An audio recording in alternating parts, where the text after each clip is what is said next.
Eder. Mac. Pallister. Ci siamo alzati alle 6, abbiamo fatto colazione, Lily ha messo su una lavatrice, poi io sono andato via.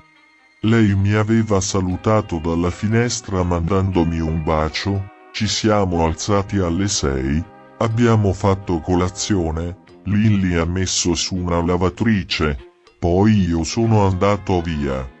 Lei mi aveva salutato dalla finestra mandandomi un bacio, poi ho trascorso la mattina in bici per testare una telecamera GoPro, un giro fino in costiera e poi in Carso. Ci siamo alzati alle 6, abbiamo fatto colazione, Lily ha messo su una lavatrice, poi io sono andato via. Lei mi aveva salutato dalla finestra mandandomi un bacio, sono andato a consegnare i coltelli nelle pescherie, e nella tarda mattinata sono andato in bici per testare una telecamera GoPro, un giro fino in costiera e poi in Carso. Il 18 dicembre di 40 anni fa avevamo avuto il primo incontro più intimo, ed era iniziata la nostra storia poi finita con ognuno che aveva imboccato percorsi diversi.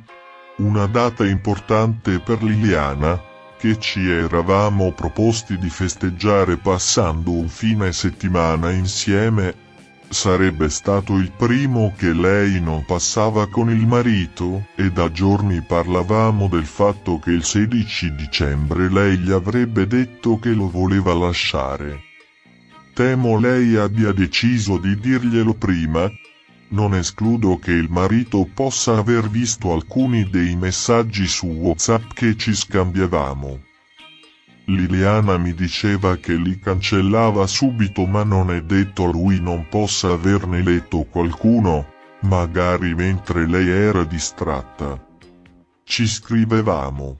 Ehi, non dimenticare di iscriverti a questo canale.